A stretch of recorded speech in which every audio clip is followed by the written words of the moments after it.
시편 138편부터 시편 145편까지는 특별히 다윗이 지은 시다라고 말씀을 나누었습니다. 이제 시편 150편 그 끝까지 달려가기 전에 하나님께서 섭리 가운데서 시편이 다윗이 지은 시편을 8편 이렇게 배치를 하시면서 이 다윗을 통하여서 우리에게 교훈하기 원하시는데, 다윗은 하나님이 선택하신 사람이지요. 그리고 하나님이 그와 언약을 맺으신 사람일 뿐만 아니라 다윗은 하나님이 붙들고 있어서 하나님께 합당한 왕으로 만들어져가는, 다듬어져가는 인생이고, 그런 인생이 하나님 앞에서 부른 노래를 통하여서 같은 길을 걸어가고 있는 우리를 교훈하고 있는 것이 지금 계속해서 흘러가고 있습니다. 우리가 지난주에 살펴봤던 시편 139편은 하나님 앞에서 그가 부른 노래를 살펴보았습니다. 모든 것이 다 하나님 앞에서 부르겠지만 특별히 139편은 하나님과의 관계 속에서 다윗이 어떠하였는지를 살펴보았습니다.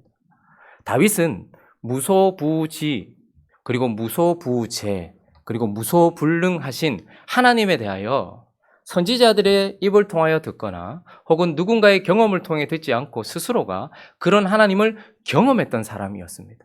그러니 다윗은 살아계신 하나님과 함께 교제하면서 하나님과 동행하고 하나님을 경험하였던, 그러니까 하나님과의 관계 속에서 실제로 그냥 형식적인 예배만 드리고 왔다 갔다 한 것이 아니라 다윗은 하나님을 실제로 그 삶 속에서 누군가와 경험하는 삶을 살았던 자였다라고 말씀을 나누었죠. 우리가 이런 하나님 앞에서의 관계, 그런 다윗에 대하여 살펴보았는데, 오늘 이 본문은 시편 140편은 이제 하나님 앞에서 그가 하나님을 경험하고 살았던 그런 말씀들 뿐만 아니라 오늘 140편은 이제 다윗이 악인들 앞에서 부른 노래예요. 그러니까 악인들과의 관계 속에서 다윗이 어떠하였는지를 우리에게 가르쳐 주고 있습니다. 우리가 한 가지 꼭 인정해야 되는 것이 있습니다. 그것은 무엇인가 하면, 우리가 신앙생활을 할 때에 하나님과의 관계 속에서 하나님 앞에서도 신앙생활을 하고 있지만 다윗의 인생에 그러했던 것처럼 악인들도 그만큼 가까이 있더라라는 것을 인정할 필요가 있습니다. 하나님이 늘 가까이 계셨듯이 다윗의 삶에는 악인들이 늘 있었다는 것을 보게 되는데, 그것을 인정하면서 그 악인들의 특징을 먼저 살펴볼 필요가 있습니다. 먼저 그 악인들에 대하여서 그가 이렇게 말하고 있는데 1절 한번 가보실까요? 1절 한번 보시면, 여호와여 악인에게서 이렇게 말합니다. 그 악인의 특징을 3절이 말하고 있는데 한번 3절 한번 읽어보겠습니다. 3절 읽어볼까요? 3절 시작. 뱀같이 그 혀를 날카롭게 하니 그 입술 아래에는 독사의 독이 있나이다. 다윗의 삶 속에는 악인들이 있었는데 그 악인들의 특징이 무엇인가 이렇게 보면 첫 번째는 말이에요. 말, 입이에요. 뱀같이 그 혀를 날카롭게 하니 그 입술 아래에는 독사의 독이 있다 이렇게 말합니다. 그러니까 악인들의 특징은 무엇이냐면 하나님을 거스를 뿐만 아니라 하나님이 세우시고 하나님 앞에 서 있는 사람들에 대하여서 악한 말을 쏟아내는 자들, 그래서 뱀같이 그 혀를 날카롭게 하고 그 입술 아래에는 독사의 독이 있다 이렇게 말합니다. 다윗의 삶 속에 있었던 악인을 한번 살펴본다면 악인이란 단순히 다윗을 괴롭히는 사람을 말하지 않습니다. 블레셋을 향하여 악인이다 이렇게 표현하지 않습니다. 블레셋은 하나님의 원수였고 대적이었긴 하지만 그것은 당연히 사라져야 될 자들이었습니다. 악인이란 무엇이냐면 하나님 편에 서 있는 척하면서 하나님 편에 서 있지 않으면서 다윗을 괴롭히는 사람을 말하는 것이죠. 그래서 그 악인들의 특징이 뱀같이 날카로운 말을, 그러니까 그 말을 다윗에게 직접 하는 사람이 있고 또 다른 누군가에게 다윗을 비방하는 방법이 있겠죠. 다윗의 인생에 악인이라고 하면 아마 사울이었을 것입니다. 사울은 직접적으로 다윗을 고통스럽게 만들었고 다윗에게 비난을 쏟아부었고 더러운 말을 했던 사람이었습니다. 그런 자는 눈에 띄죠. 그러나 또 악인은 아주 강교하고 그리고 자기 자신의 이미지를 생각하기 때문에 압살롬과 같은 악인도 있습니다. 단순히 다윗을 괴롭힌 사람이 아니고요, 하나님 앞에서 올바르게 서지 못한 사람들을 말하는 것이죠. 그러니까 다윗이 하나님의 왕으로서 세워지는 것을 인정하지 않고 또 그것이 싫었던 자들이었습니다. 압살롬은 어떤 자였습니까? 다윗에게 아들임에도 불구하고 다윗에게 가서 직접적으로 막 욕을 하거나 비난을 하거나 한 것이 아닙니다. 어떻게 합니까? 다윗의 백성들에게 찾아가요. 그래서 어떻게 합니까? 다윗의 나라가 이 모양 이 꼴이다. 지금 그가 이제 늙었고 이제 내가 너희들의 아픔과 고통을 만져줄 수 있다. 압살롬은 그렇게 해서 다윗의 백성들의 마음을 훔치기 위하여서 악한 말을 했던 그런 자들이었습니다. 그래서 악인들의 첫 번째 특징은 바로 뱀같이 날카로운 말, 더러운 말이죠. 다윗을 향한 그런 악담을 품어내는 입을 가지고 있는 자이고, 또 하나 5절 한번 읽어볼까요? 5절 그들의 특징인데요. 읽어보겠습니다. 시작. 교만한 자가 나를 해하려고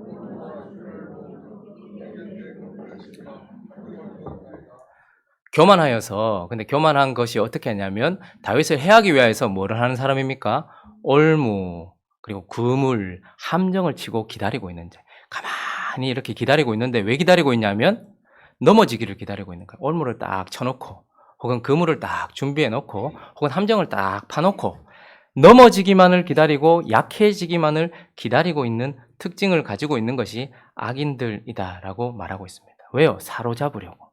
그래서 결론적으로 악인은 악한 말을 쏟아낼 뿐만 아니라 그들을 사로잡기 위하여서 그물을 치고 올무를 놓고 함정을 두어서 4절 끝에 한번 볼까요? 4절 끝에 맨 마지막 밑에 보니까 그들은 있죠. 읽어보겠습니다. 시작. 그들은 나의 걸음을 밀치려 하나이다. 다윗은 하나님의 길 위에 서 있었는데 결국 악인들은 악한 말을 쏟아내고 비방하는 말을 하고 다윗의 백성들에게 비난을 쏟아부으면서 결론적으로는 다윗이 그 길을 가지 못하게 하기 위하여 그 걸음에서 밀어뜨리기 위하여서 그렇게 하고 있고, 올무와 줄을 놓고 그물을 치고 함정을 두는 이유도 하나님을 따라가는 그 길을 걸어가지 못하게 하려고 악인들이 일하고 있다라는 것이죠. 그러니 그리스도인의 삶 속에는 이런 악인들이 있다는 것을 인정해야 될 뿐만 아니라 그 악인들의 목표가 무엇이냐면 그들이 인지하든 인지하지 못하든 결국 그 악인들로 인하여서 하나님께서 내게 주신 그리스도의 길을 걸어가지 못하게 하려는 것이 그 특징인 것입니다. 그래서 결론적으로 그 악인들은 사탄과 같은 자예요.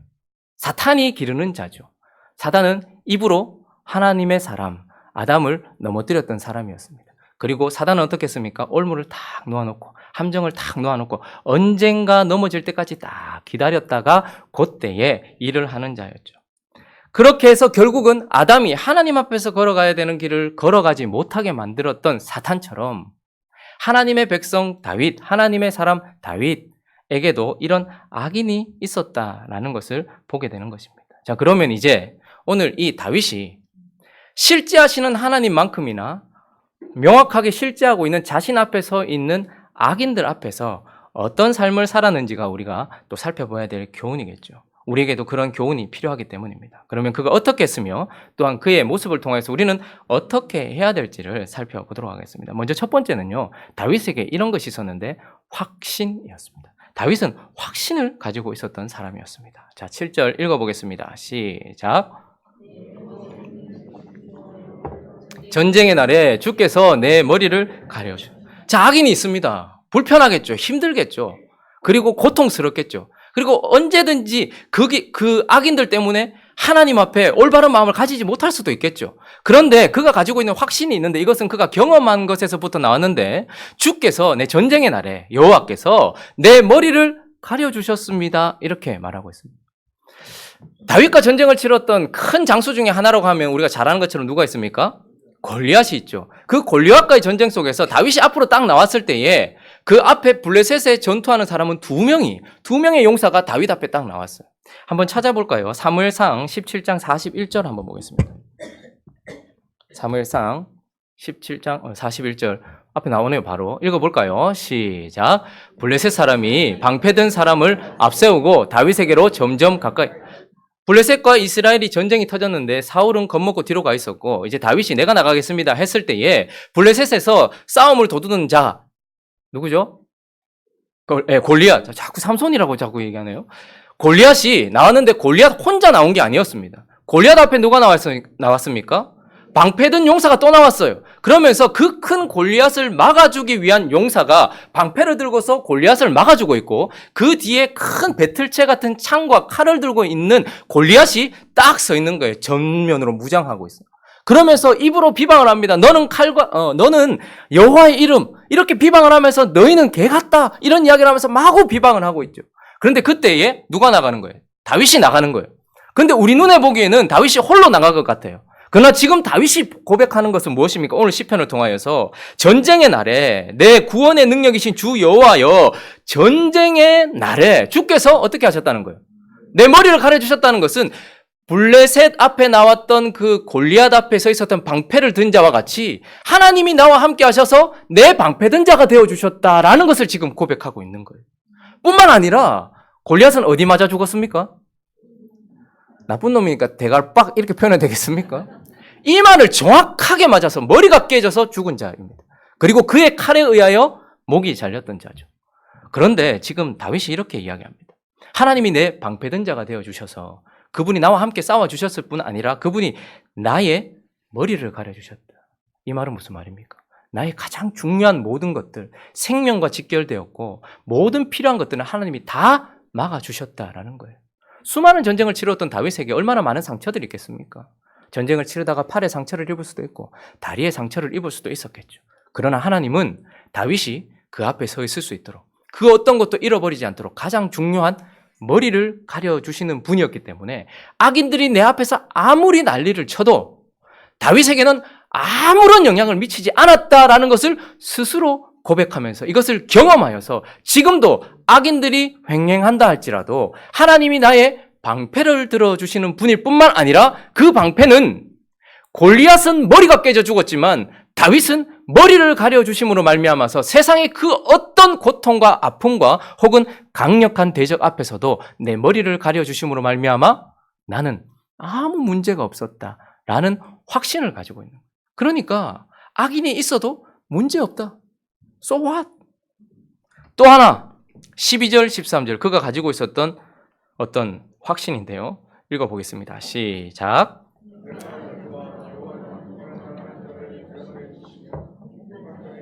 정의를 베푸시리이다. 진실로 의인들이 주의 이름에 감사하며 정직한 자들이 주의 앞에서 여러분, 의인들이 약해서 고난받는다고 생각하십니까? 악인들은 의인들이 약한 줄 알아요. 근데 다윗이 약해서 사울을 도망다닌 겁니까? 다윗이 약해서 압살롬을 손 안 댄 겁니까? 아니요. 하나님이 허락하지 않았기 때문입니다. 그래서 악인들 앞에 그들이 받는 고난은 스스로 선택한 고난입니다. 하나님 앞에서. 그런데 그가 이렇게 말합니다. 여호와여, 내가 알거니와 여호와는 고난당하는 자를 어떻게 해주신다는 거예요? 변호해 주신다는 거예요. 하나님이 내게 손대지 말라 하신 것에 대하여 손대지 않으면 하나님이 변호해 주신다. 그리고 궁핍한 자에게 정의를 어떻게 하신다? 베풀어 주신다. 여러분은 뭘 하나님께 더 받기를 원하십니까? 은혜를 더 받고 싶으십니까? 근데 저는 살아보니까 하나님이 제게 은혜는 너무 충만하게 주신 것 같아요. 아니요, 이제 저에게 정의를 주십시오. 공의를 베풀어 주십시오. 이런 기도가 오히려 더 나와요. 하나님의 백성들에게 필요한 거, 여러분 우리 뭐 더 받을 은혜가 더 필요하십니까? 구원받아서 우리는 지금 죽어도 천국 가고 지금도 하나님이 늘 우리 옆에서 보호해 주시는데 지금 다윗이 하나님께 확신하면서 가지고 있는 것은 무엇이냐면 내가 약해서가 아니라 하나님의 뜻 안에서 고난 받을 때에 하나님이 갚아주시더라 라는 확신을 가지고 있을 뿐만 아니라 내게 정의롭게 행해 주시더라 라는 확신을 가지고 있는 거예요. 뿐만 아니라 의인들이 주의 이름에 뭐 한다는 거예요, 결국. 그래서 감사한다. 이 말은 뭡니까? 하나님을 예배하게 된다라는 확신이 있는 거예요. 세상에는 악인을 만나면 절망으로 끝날 수 있지만 하나님의 백성은 악인을 만나면 예배로 끝나게 됩니다. 왜요? 하나님이 함께 하시기 때문에 그런 줄로 믿습니다. 뿐만 아니라 정직한 자들이 주의 앞에서, 여러분 악인들도 주의 앞에 있어요. 그러나 그들은 살지 못합니다. 잠시 머물다가 가버리는 풀과 같은 인생이 되지만 그러나 의인들은, 정직한 자들은 주의 앞에서 어떻게 된다는 것? 영원히 거하게 된다라는 확신을 지금 다윗이 가지고 있는 겁니다. 그러니까 우리도 다윗을 통해 배우게 되는 것은 무엇이냐면, 여러분들의 삶 속에 악인들이 있으십니까? 그냥 나 불편하게 하는 사람 말고 옆에 있습니다. 40년째 같이 살고 있습니다. 이런 분 말고 하나님을 거역하고 있는 자, 그게 악인이거든요. 그러니까 옆에 분을 향한 눈빛을 바꾸십시오. 그분은 악인이 아닙니다. 하나님을 향해 압살롬과 같이, 사울과 같이. 그런데 그들이 있어도 아무 염려하지 마십시오. 확신을 가지시란 말입니다. 하나님이 나의 머리를 가려주시는 분인 줄로 믿습니다. 그리고 그분이 우리를 붙들어 주셔서 은혜로 채워주시는 분인 줄로 믿습니다. 자, 그렇게 확신에서부터 다윗이 시작하여서 이제 그러면 확신했으니까 나 아무 문제 없다. 나는 문제 없어. 하나님이 계시니 아무 문제 없어. 라고 끝을 내지 않고 다윗이 무엇을 하는가? 두 번째는 바로 기도입니다. 기도. 시편 140편 1절부터 13절 전체는 무엇이냐면 노래라기보다는 오히려 하나님을 향한 기도입니다. 그는 지금 악인들 앞에서 하나님께 기도하고 있다라는 것을 보게 되는 거예요. 6절 한번 볼까요? 6절 읽어보겠습니다. 시작. 여호와여 나의 간구하는 소리에 귀를 기울이소서 하였나요? 그가 지금 하나님께 말하기를 주는 나의 하나님이시니 여호와여 나의 뭐 하는 거? 간구하는 소리. 그런데 여기 간구는요 번역될 때는 그냥 간구라고 번역되었지만 사실은 복수형이에요. 간구들이에요. 여호와의 나의 간구들의 귀를 기울여 주십시오. 이 간구들에 대하여 귀를 기울여 달라고 말하고 있습니다. 이 말은 무슨 말인가 하면 다윗이 지금 한 번 기도하고 말았다라는 것이 아니에요. 다윗은 악인들이 계속 있었던 것처럼 그도 계속 기도하고 있었던 것이고 악인들이 계속 난리를 칠 때마다 어떻게 했다는 거예요? 그때마다 또 기도하고 있었다라는 거예요. 그러니까 그의 기도는 계속 이어지는 기도였을 뿐만 아니라 계속 반복되는 여러 번의 기도였다는 말입니다. 악인들이 더 악을 행할수록 다윗은 무엇을 하는 겁니까? 더 많이 기도하게 되는 거예요. 괴로움이 더 많이 찾아올수록 어떻게 하는 거예요? 더 자주 기도하게 되는 거예요. 다윗은 그래서 확신을 가지고 있었지만 아무것도 하지 않은 것이 아니라 기도하면서 간구들을 하나님께 드렸을 뿐만 아니라 또한 여호와여 나의 간구하는 뭐에? 그냥 간구에 귀를 기울여 달라고 하면 좋을 텐데 왜 소리라고 말할까요? 무엇을 의미하는 것일까요? 다윗이 간구하는 그 안에는 소리가 있었다라는 말입니다.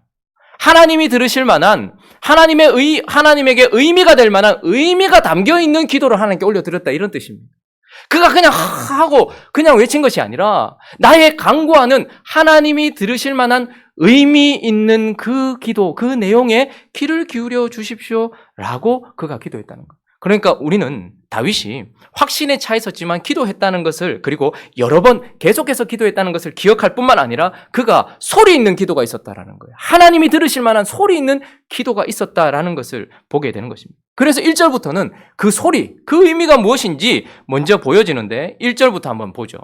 여호와여 악인에게서 나를 건지시며 포악한 자에게서 나를 보존하소서.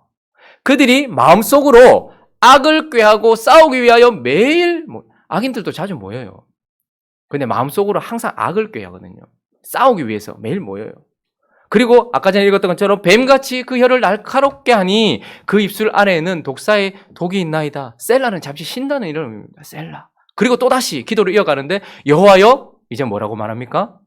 나를 지키사 악인의 손에 빠지지 않게 하시며 나를 보존하사 포악한 자에게서 벗어나게 하소서. 그들은 나의 걸음을 밀치려 하나이다.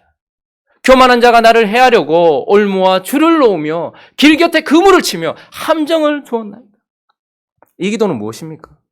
어떤 의미가 있습니까? 바로 자기 자신을 위한 기도예요. 악인들로부터 나를 여러분 저절로 지켜지기도 하겠죠. 하나님은 우리를 지키실 것입니다. 그러나 다윗의 기도 안에 있는 소리를 보십시오. 무엇을 구하고 있습니까? 하나님, 악인들이 있는데 악인들로부터 나를 지켜주십시오라는 자기 자신을 놓고서 중보하며 기도하고 있는 내용이 들어가 있다라는 것입니다. 자신을 위한 기도가 포함되어 있다라는 것을 우리는 보게 되는 것입니다. 뿐만 아니라 8절부터는 또 다른 소리가 있는데 또 다른 의미가 있는데요. 8절 보면 여호와여 악인의 소원을 허락하지 마시며 그의 악한 꾀를 이루지 못하게 하소서. 그들이 스스로 높일까 하나이다. 그러면 아까 전에 1절부터 5절까지는 누구를 위한 기도였어요? 자신을 위한 기도였습니다. 이것은 하나님께 받음직할 만한 기도이며 예배입니다.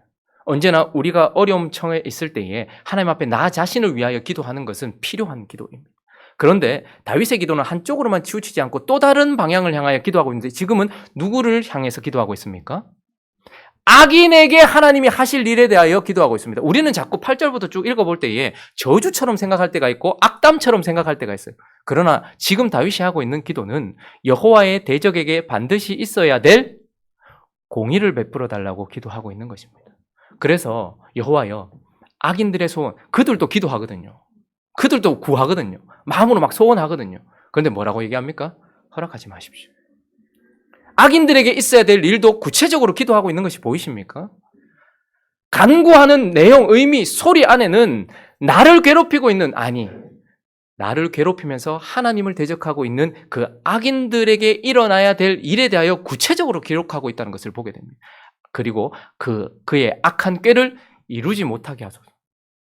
구하였기 때문에 그런 일이 일어나는 것입니다. 왜냐하면 그들이 스스로 높일까 하나이다. 그들이 그런 일을 이루고 나면 봐라! 라고 스스로 높일까 봐 그런 일 이루지 말아달라고 이야기하고, 또 9절에는 이렇게 말합니다. 나를 에워싸는 자들이 재난을 당하게 하소서. 이렇게 기도하면 제일 좋을 것 같은데 9절에 보면 나를 에워싸는 자들이 뭐라고 말합니까? 읽어봅니다. 시작. 그들의 머리를 들 때에 그들의 입술의 재난이 그들을 덮게 하소서. 나를 괴롭게 하고 나를 에워싸니까 하나님 없애주세요. 지금 이 기도하고 있는 것이 아닙니다. 하나님 그대로 하도록 해주십시오. 그런데 언제? 그 악한 계획을 하려고 머리를 들 때에, 그때에 박살내 주십시오. 근데 또 어떻게 박살내? 자기 입술로 고백했던 대로. 그 악인들은 그들이 뱉었던 대로 당하는 경우가 태반입니다. 99.9%는 자기가 뱉어냈던 악한 말들. 그래서 우리가 말을 조심해야 돼요. 우리 보통 친해질 때, 여러분 저도 이렇게 그렇고, 우리가 보통 누군가하고 친해질 때는 어떻게 하면 친해집니까? 누군가를 칭찬하면서 친해집니까? 아니면 누군가를 하나 잡아 죽이면서 친해집니까? 근데 우리는 너무나 쉽게 다른 이들을 비방할 때가 있습니다. 목사는 성도를 비방하고, 성도는 목사를 비방하고, 아버지는 자녀를 비방하고, 자녀는 부모를 비방하고. 그런데 대부분 악인들의 결말은 무엇이냐면 자기 입으로 뱉은 대로 결과를 가져요. 근데 지금 보니까 다윗이 뭐라고 기도하는가 하니까 나를 에워싸는 자들을 그냥 재난을 주세요. 이렇게 기도하지 않고 그들이 머리 들 때가 올 것입니다. 그때에 하나님께서 치소서. 뿐만 아니라 내가 다 듣고 있었습니다. 그들이 입으로 뭐라고 말했는지 다 듣고 있었는데 그대로 그들을 덮어주세요. 라고 그가 지금 공의를, 그러니까 그가 말했던 대로 해달라는 것이고 그가 지금까지 노력하고 애쓰고 수고했던 것을 무너뜨려 달라는 것이니까 그때 일하여 달라고 또 간구하고 있는 것이죠. 그리고 또 10절 볼까요? 또 하나 10절 읽어보겠습니다. 시작.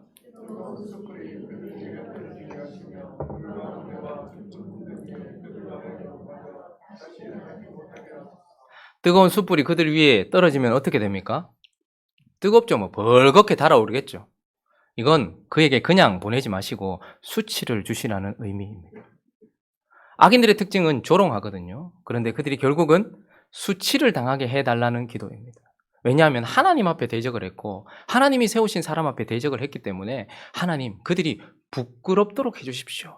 그렇게 기도하고 있을 뿐만 아니라 불 가운데에 빠지게 해달라. 이건 무엇입니까? 고통입니다. 고통 가운데 빠져들게 해 주십시오. 뿐만 아니라 깊은 운동입니다. 이것은 무엇입니까? 외로움입니다. 악을 도모할 때는 주변에 사람이 많아요. 근데 결국 그들이 깨닫게 되는 것은 무엇이냐면 홀로 하나님께 벌을 받고 있다는 외로움에 처해지게 되어 있습니다. 그래서 지금 다윗은 나를 괴롭히는 어떤 그런 사람을 위해서가 아니라 하나님을 대적했던 인생들을 하나님께서 이렇게 일하여 달라고 지금 공의의 기도를 하나님께 올려드리고 있는 것입니다. 악담하는 자는 세상에서 굳게 서지 못합니다. 포악한 자는 재앙에 따라서 패망하게 될 것이라고 기도하고 있는 것입니다. 그러니 지금 다윗은 악인들 앞에서 하나님이 그 악인 때문에 내 인생에 어떠한 일도 일어나지 않게 할 것이라는 확신 가운데서도 그는 기도를 하고 있는데 여러 번 그리고 계속해서 간구할 뿐만 아니라 간구하는 소리, 내용이 있는 거예요. 하나님이 들으실 만한 내용, 그것은 나에게 있어야 될 일을 구체적으로 하나님께 기도하고 있을 뿐만 아니라 악인에게 있어야 될 공의로운 일을 구체적으로 하나님께 기도하면서 그렇게 하나님께 기도하고 있다라는 것을 보게 됩니다.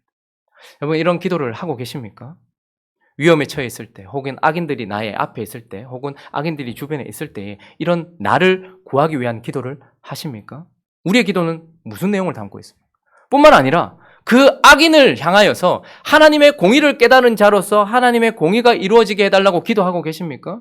다윗은 그런 기도를 한 사람이었다라고 말하고 있습니다. 마지막 한 가지를 더 살펴보면 그는 확신을 가지고 있었을 뿐만 아니라 기도하였고 마지막으로 그는 그 가운데서 하나님께 맡기고 있다라는 것을 보게 됩니다. 12절 13절 한번 읽어보겠습니다. 12절 13절 시작. 궁핍한 자에게 정의를 베푸시리이다. 진실로 의인들이 주의 이름에 감사하며 정직한 자들이 주의 앞에서 하나님께서 악인들에게 일하여 주시고 의인들에게도 일하여 주실 것을 지금 기대하면서 다윗이 이 시를 마치고 있는데, 그래서 그는 절대 그 악인에게 손을 대지 않습니다. 그 악인들에게 손을 대지 않아요. 하나님께 맡겨버리는 거예요. 그런데 우리가 보통 하나님께 맡기라는 말에 대해서 오해할 때가 많습니다. 다 하나님께 맡기시고, 이 말은 아무것도 하지 말라는 것이 아닙니다. 지금 다윗이 하나님께 맡겼다라는 것은 하나님께 기도를 계속 이어가고 있다는 어떤 행위가 포함되어 있고, 또 하나 그는 가장 힘든 일을 하고 있는데 그것은 무엇이냐면 하나님이 일하시도록 기다리고 있는 거예요. 주목하여 보면서 기다리고 있는 거예요. 그러니까 맡긴다는 것은 기다림을 표현하고 있는 것입니다. 하나님이 일하실 때까지 주목하여 보면서 기다리고 있는 것을 맡기는 것이다 라고 말하고 있습니다. 뿐만 아니라 지금 다윗은 하나님이 일하실 때까지 기다리면서 단순한 기다림을 맡김이라고 말하지 않고 세 가지가 반드시 들어가야 됩니다. 하나님께 내가 악인들에 대하여 맡겼다라고 한다면 첫 번째, 기다리면서 어떤 기다림이어야 하냐면 그들은 나의 대적이 아니라 하나님의 대적이라는 것을 인정하면서 기다려야 돼요. 여러분, 사울이, 그리고 압살롬이, 사울은 나의 장인어른이고 압살롬은 나의 아들이에요. 그렇기 때문에 내가 손을 대지 못한다, 그겁니까? 아닙니다. 사울이 내보다 아니요, 다윗이 훨씬 강합니다. 압살롬이 내보다 아니요, 다윗이 훨씬 강합니다. 그런데 그가 손을 대지 않은 이유가 있습니다.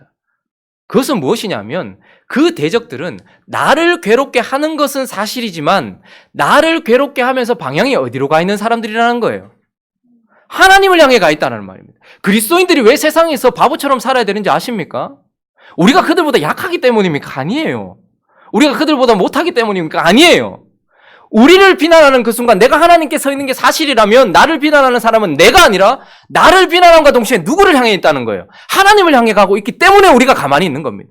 그래서 내가 손댈 대상이 아닌 거예요. 두려워서가 아니에요. 하나님이 만지셔야 될 대상이기 때문에 내버려 두는 것입니다.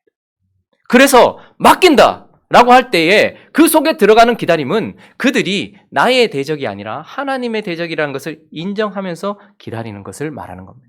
또 하나, 맡긴다라는 것에는 기다림이 포함되어 있지만 뭐가 들어가야 되냐면 하나님의 공의. 하나님의 공의가 하나님께서 하실 목이다라는 것을 인정하면서 기다리는 것을 말하는 것입니다. 우리는 보통 우리가 뭔가를 실행하려고 할 때가 많습니다. 그러나 공의는 누구의 몫입니까? 언제나 하나님의 몫입니다. 하나님이 공의를 인정하시고 하나님이 공의를 베푸시는 것입니다. 이 말 안에는 하나님이 직접 그들을 치시는 경우도 있겠죠. 근데 하나님이 공의를 베푸신다라는 것 안에는 무엇입니까? 하나님이 세워놓으신 기관을 통하여서 그렇게 하나님께서 일하시기도 합니다. 그래서 우리는 누군가가 나에게 범죄를 저질렀을 때에 내가 그 사람에게 처벌하지 않습니다. 어떻게 합니까? 고소를 합니다. 무엇에 맡기는 것입니까? 하나님이 세우신 합법적인 기관에 맡기는 것이죠. 교회도 마찬가지입니다. 성도들 간에 싸움이 일어났어요. 그럼 어떻게 합니까? 성도들 간에 서로 하는 것이 아니라 하나님이 세우신 기관을 통하여서 그렇게 하는 거예요. 그러니까 공의를 하나님께 맡긴다라는 것은 손을 놓는다는 것이 아니라 하나님이 하시도록 하는 거예요. 하나님이 직접 하시기도 하고 또 하나님이 세우신 어떤 기관들을 통하여서 하시기도 하는 것이죠. 그러니까 다윗은 지금 하나님이 무엇인가를 이들은 하나님의 대적인과 동시에 또 공의는 내 몫이 아니라 하나님의 몫이다 라는 것을 인정하면서 기다리는 것을 맡기는 것이다 라고 말하고 있는 것입니다. 그러나 또 한 가지가 더 있습니다. 다윗은 맡겨놓고 이들이 하나님의 대적이다 라는 것과 또한 공의는 하나님이 실행하셔야 될 몫이다 라는 것과 또 한 가지는 사랑은 그런데 내 몫이다 라는 것을 인정하면서 기다리는 것을 맡김이라고 하는 것입니다. 하나님이 그들을 치시겠죠. 하나님이 일을 하시겠죠. 근데 다윗은 그렇기 때문에 손 놓고 있는 것이 아니라 맡겨놓고 또 무엇을 해야 하는가 하면 사랑을 자기의 몫으로 인정하고 있어야 되는 거예요. 그러니까 사랑의 첫 번째 덕목이 무엇입니까? 사랑은 오래 참는 겁니다. 또요, 사랑은 온유한 겁니다. 하나님께 길들여져서 내가 함부로 하는 것이 아니라 하나님의 뜻대로 하는 거예요. 그리고 사랑은 모든 것을 참으며 모든 것을 바라고 모든 것을 믿으며 모든 것을 견디면서 악한 것을 생각하지 않으면서 그들을 대하는 거예요. 다윗이 울었던 장면이 몇 번 나오는데 대표적으로 그가 울었던 때는 언제냐면 범죄를 저지르고 나서 하나님께 지적을 받고 난 이후에 회개할 때 다윗이 많이 울었어요. 그런데 또 다윗이 운 때가 있었습니다. 언제입니까? 그의 악인들이라고 할 수 있는 사울이 죽었던 그날에도 다윗은 통곡을 했습니다. 그리고 또 악인이라고 말할 수 있는 압살롬이 죽은 그날에도 다윗은 통곡을 했습니다. 왜요? 그는 단순히 이들이 하나님의 대적이기 때문이다 라고만 인정한 것도 아니고 공의는 하나님이 하셔야 된다 라고만 인정한 것이 아니라 그러나 사랑은 나의 몫이다 라는 것을 인정했기 때문에 그 앞에서 어떻게 한 거예요? 사울을 하나님의 뜻대로 대한 거예요. 압살롬을 그 마음속에 하나님의 뜻대로 대했던 것입니다. 그래서 결국은 다윗이 이렇게 맡김으로 말미암아 이렇게 하나님께 맡김으로 말미암아서 공의를 유보하는 것으로 말미암아 하나님을 경외하는 예배가 드려졌고 사랑을 실행함으로 말미암아 하나님을 닮아가는 예배가 드려졌다라는 것을 보게 되는 것입니다. 다윗은 이렇게 아름다운 삶으로 악인 앞에서 노래를 불렀고 결국 그래서요. 우리가 139편에 나온 것처럼 하나님 앞에서 다윗이 하나님을 경외하기도 하고 하나님을 닮아가기도 해요. 하나님 옆에 있기 때문에. 그런데 악인들 앞에서도 다윗은 하나님을 경배하기도 하고 하나님을 닮아가기도 하는 거예요. 공의를 하나님께 맡겨드림으로써 그리고 사랑을 그가 실천함으로써 그리스도를 닮아가게 된 것을 보게 되는 것입니다. 말씀을 정리하겠습니다. 방금 말씀드렸던 것처럼 우리가 다듬어지는 환경은 내가 만드는 것이 아니라 하나님이 주시는 것입니다. 근데 그 가운데서 하나님이 내 옆에 계시기 때문에 그분과의 관계 속에서 내가 하나님께 영광을 올려드리고 또 하나님을 닮아가기도 해요. 우리는 옆에 있는 사람을 닮아가니까요. 그런데 악인들 앞에서도 다윗은 하나님을 예배한 것을 보게 됩니다. 우리는 이렇게 물을 수 있습니다. 왜 악인이 다윗 옆에 있었을까? 왜 사울을 일으키시며 왜 압살롬을 일으키셨을까? 근데 이 질문에 대하여 답할 수 있는 인생은 없을 것 같습니다. 예수님에게도 그런 부분이 있었으니까요. 그러니 우리의 질문을 좀 바꿀 필요가 있는 것 같아요. 왜라는 질문은 접어두었으면 좋겠습니다. 이건 인정하고 가야 될 부분인 것입니다. 나는 왜 늙어가지? 주름이 왜 생기지? 나는 왜 여자지? 이런 질문은 접어두고 사는 것이 맞는 것처럼 악인들이 왜 다윗 앞에 있지? 라는 그 질문은 접어둘 필요가 있는 것 같습니다. 그러나 이 시를 통하여 우리가 기억해야 될 것이 있습니다. 우리가 기억해야 될 것은 악인이 있음에도 불구하고 아무런 영향이 없었다라는 확신, 그것이 우리의 마음을 가득 덮는 이 아침 되기를 예수 그리스도의 이름으로 축원합니다. 주님이 저와 여러분들의 머리를 가려주실 뿐만 아니라 하나님 앞에서 그분이 우리를 신원하여 주신다라는 그 확신. 그리고 또 한 가지. 그렇지만 우리는 그 확신 속에서 뭘 해야 되는 거예요? 여러 번 기도하며 하나님께 의미 있는 소리로 하나님께 간구하는 기도가 멈춰지면 안 된다라는 것을 기억해야 하고 또 그 가운데서 내가 하나님께 맡김으로 말미암아 주님을 예배하고 주님을 닮아가야 된다라는 것을 기억하면서 이것의 유익이 무엇입니까? 결국 악인들의 유익, 악인들이 그 앞에 있음으로 말미암아 유익, 하나님의 보호하심을 확신하게 되는 은혜, 하나님의 은혜를 더 크게 누리게 되는 것입니다. 그리고 더 기도의 사람이 되어지는 것입니다. 그리고 더 주님을 예배하고 닮아가는 사람이 되어진다라는 것을 기억하면서 악인들 앞에서 다윗이 부른 노래를 우리도 함께 부르면서 그렇게 거룩한 삶 살아가기로 다짐하는 저와 여러분 되시기를 예수 그리스도의 이름으로 축원합니다. 같이 한번 찬양할까요? 우리 찬송가 341장인데 우리 다짐하면서 한번 찬양해 보겠습니다.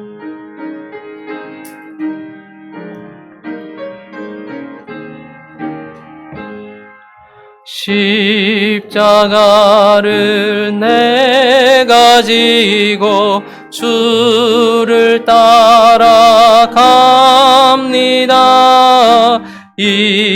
이제부터 예수로만 나의 보배 삼겠네.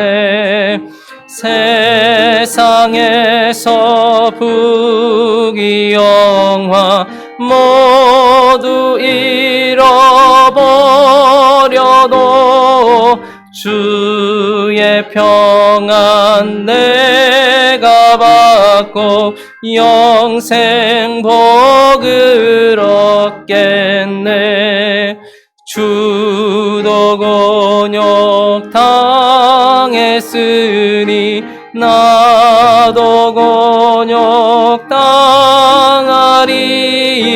세상 사람 간사하나 예수 진실합니다. 예수 나를 사랑하사 빛난 얼굴 보이면 원수들이 미워해도 염려할 것 없겠네. 내가 핍박 당할 때에 주의 품에 안기고 세상 고초 당할수록 많은 위로 받겠네. 주가 주신 기쁨 외에 기뻐할 건 무엇냐. 주가 나를 사랑하니 할 것뿐일. 우리 시간 한번 기도하며 하나님께 나아갈 때에 하나님 앞에, 하나님이 늘 우리 앞에 계신 것에만 감사하지 않고 또 악인들 앞에서도 하나님을 찬양할 수 있는 우리가 되었으면 좋겠습니다. 악인들이 있었다는 것을 인정할 뿐만 아니라 그 속에서 우리가 한 가지 확신을 가지고 갔으면 좋겠습니다. 우리 삶 속에 있는 악인들, 여러분들이 직장에서 만나는 사람들, 혹은 가정에서, 혹은 여러 곳에서 만나는 하나님을 대적하고 있는 사람들이 나를 괴롭게 할 수는 있지만, 그러나 하나님이 나의 머리를 가려주시기 때문에, 그리고 하나님이 신원해 주시기 때문에 그 어떠한 어려움 가운데서도 우리를 건져주실 뿐만 아니라 아무런 영향도 미칠 수 없다는 확신 가운데서 오늘 기도하고 또 하나님께 맡겨드리면서 우리가 하나님의 공의를 믿을 뿐만 아니라 하나님 앞에 사랑이 내 몫이라는 것을 기억하며 내 마음속에는 미움이나 악함이 아니라 그들을 향한 중보가 터져나오는, 그래서 하나님 앞에 아름답게 나아갔던 다윗처럼 그렇게 우리의 모습이 하나님께 그렇게 드려질 수 있게 달라고 우리 각자의 마음을 놓고서 함께 기도하며 나가도록 하겠습니다. 기도하겠습니다. 거룩하신 하나님 아버지, 우리는 하나님과 함께 동행하면서 하나님께 예배하고 하나님과 동행하면서 하나님을 닮아갑니다. 하나님을 바라보면서 하나님을 닮아간다고 생각합니다. 그러나 하나님은 또 다른 방향을 주셨는데 다윗 앞에는 하나님을 대적하고 있었던 악인들이 있었던 것을 보게 됩니다. 그들의 혀는 더럽고 그들의 혀는 악하며 또한 그들은 올무를 놓고서 기다리고 있는 더럽고 추악한 자들이었습니다. 다윗이 그 길을 걸어가지 못하게 만들기 위하여 그 앞에 서 있었던 악인들이 있었고 다윗은 그 속에서 확신을 가지고 있었습니다. 악인들이 아무리 난리를 친다 할지라도 하나님은 결코 그들을 내버려 두시지 않을 뿐만 아니라 그들에게 나의 어려움을 당하지 않도록 그의 머리를 가려주신 것을 기반으로 하여서 하나님께서 내 머리를 가려주시는 분이라는 것을 기억했던 것을 보게 됩니다. 우리가 세상 속에서 어려움을 당할 때에 혹은 악인들로부터 어려움을 당할 때에 우리가 손에 상처를 입을 수도 있고 다리에 상처를 입을 수도 있겠지만, 그러나 우리의 머리를 가려주신 하나님으로 말미암아 중요한 그 어떤 것도 잃어버리지 않고 손해보지 않는다는 것을 확신하며 나아갈 수 있도록 도와주시고, 하나님은 그 모든 것들을 갚아주시는 분이라는 것을 기억하며 나아갈 수 있도록 도와주옵소서. 그러나 하나님 아버지, 그는 확신에만 차서 그냥 방종하며 살았던 것이 아니라 하나님께 기도하며 나아갔던 것을 보게 됩니다. 그의 기도는 여러 번 간구하였던 것을 보게 됩니다. 악인들이 악을 저지르려고 할 때마다, 그 악인들의 악이 포착되어질 때마다 그는 그 악인들을 향하여서가 아니라 하나님을 향하여 나아가서 기도하면서 하나님께서 그 악한 자들을 쳐달라고, 그리고 자기 자신을 보호해달라고 여러 번 간구하였을 뿐만 아니라 의미 있는 소리를 넣어서 하나님께 기도했던 것을 보게 됩니다. 하나님 아버지, 삶이 살만하면 기도할 것이 없다라고 말하는 세상입니다. 나는 하나님께 기도할 일이 없어요. 기도 제목이 없어요. 이렇게 말하고 있습니까? 하나님, 우리가 해야 될 기도가 얼마나 많은지 모르겠습니다. 의인들을 보호해달라고 하나님께 기도해야 하고, 악인들에게 공의를 갚아달라고 하나님 우리가 기도해야 된다는 것을 잊지 않도록 인도하여 주옵소서. 뿐만 아니라 그는 기도하면서 하나님께 맡기고 있는 것을 보게 됩니다. 사랑하는 하나님 아버지, 맡긴다는 것은 아무것도 하지 않고 내가 손을 놓는 것이 아니라 하나님께 기도를 이어가고 있을 뿐만 아니라 하나님이 일하시기를 주시하며 기다리고 있는 것을 말하며, 그 기다림 속에는 하나님께서 이 대적은 나의 대적이 아니라는 것을 인정하고, 또한 하나님께서 또 공의는 하나님의 몫이라는 것을 인정하고, 또한 그러나 그들을 향한 사랑은 나의 몫이라는 것을 인정하면서 기다리는 것을 의미합니다. 하나님, 맡기는 자가 되어서 다윗처럼 사울이 죽은 그날에, 압살롬이 죽던 그날에 통곡을 하며 하나님 앞에 울었던 주님을 닮은 모습이었던 다윗처럼 우리가 다듬어질 수 있도록 인도하여 주옵소서. 사랑하는 하나님, 우리 주님이 이 땅에 오셨을 때에 그 많은 악인들 사이에서도 그분은 확실한 확신을 가지고 있었습니다. 아버지께서 나를 붙들어 주시니 나의 머리를 깨트릴 자 없고, 하나님이 모든 일을 행하시니 나는 손해볼 것이 없으며, 하나님이 나를 지키시니 나의 생명은 보존될 것이라는 확신 속에서 우리 주님은 그 길을 걸어가셨습니다. 그리고 그분은 겟세마네에서 밤이 맞도록 기도하셨고, 새벽 미명에 일어나셔서 기도하셨고, 늘 기도하신 분이었습니다.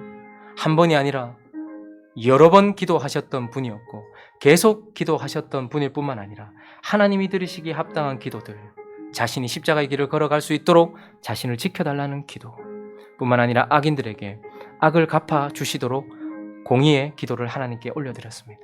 그러나 예수님에게 있었던 가장 아름다운 모습은 바로 하나님께 맡긴 것이었습니다.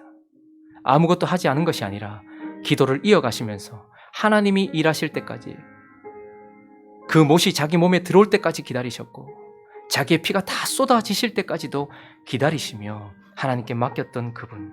그래서 이들은 자신을 죽이는 대적이 아니라 하나님의 대적이라는 것을 그는 인정하였을 뿐만 아니라 공의는 하나님의 몫이라는 것을 인정하면서, 그러나 그분은 망해가는 예루살렘을 보면서 눈물을 흘리셨던 분이고, 자기를 못 박는 자를 향하여서 그들의 죄를 그들에게 돌리지 말라고 기도했던 사랑을 실행하셨던 분이라는 것을 기억하면서 다윗이 그와 같은 모습으로 걸어갔다면 우리 또한 우리들의 악인들 앞에서 이 노래를 부르면서 그렇게 걸어갈 수 있는 자들이라는 것을 인정하면서 다듬어져가는 행복한 우리 교회 되어질 수 있도록 인도하여 주시옵소서. 왜 악인들이 있습니까? 라는 질문은 접어두고 그 악인들 속에서 하나님께서 무엇을 하셨는지 감사하면서 확신이 더욱 명확해졌고 기도는 더욱 깊어졌으며 하나님을 더욱 닮아져가는 우리가 된 것에 감사할 수 있는 행복한 우리 교회 되어질 수 있도록 축복하여 주시옵소서. 감사합니다. 우리 주 예수 그리스도의 이름으로 기도드립니다. 아멘.